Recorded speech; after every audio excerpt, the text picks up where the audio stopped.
For us, developing right now, major fallout from protests at Arizona colleges. First, the Arizona State University Police Chief is on paid administrative leave while university lawyers review how he and his department treated protesters late last month. And at the University of Arizona, arrests being made while police respond with tear gas and rubber bullets. We have live team coverage for you this afternoon on both situations. Mark Curtis up in the newsroom for us with the latest from U of A. But first, here in Studio 12A, Bram Resnick joins us in the studio. Bram, what are the allegations against the police chief? Well, Rachel, ASU Police Chief Michael Thompson is facing accusations from protesters after videos surfaced showing him apparently cutting up tents at an encampment, calling in DPS troopers to assist in removing protesters, and his officers allegedly removing the hijabs, religious scarves of 4 Muslim women.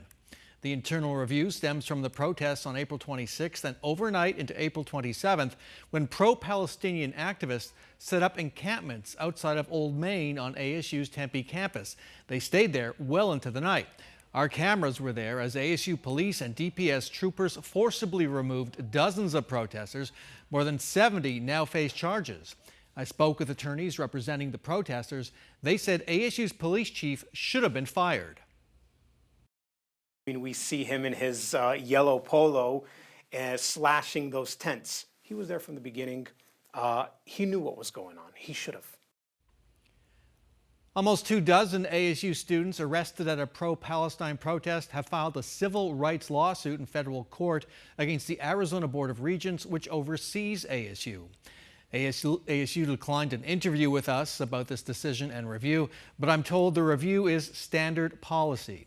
Dozens of protesters are expected to appear in court for the first time next week. Rachel? All right, Bram, tracking that story for us. Thanks for the latest there. And now to the University of Arizona, where 2 people were arrested while protesting on campus overnight.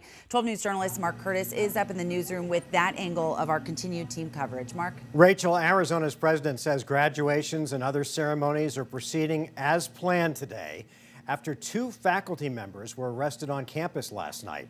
The college maintains no one is allowed to be on the campus.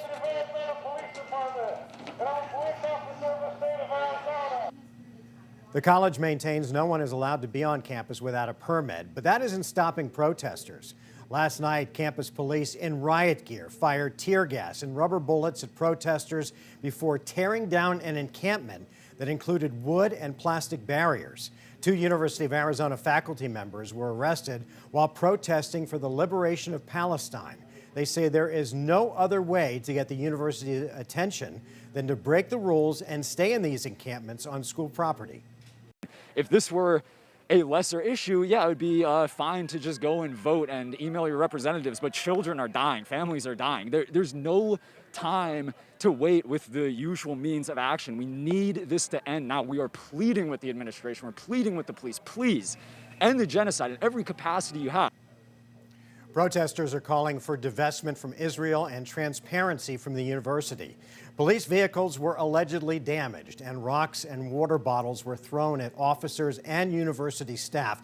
And of course, Rachel, this is happening on campuses all over the country. For now, we'll send it back to you.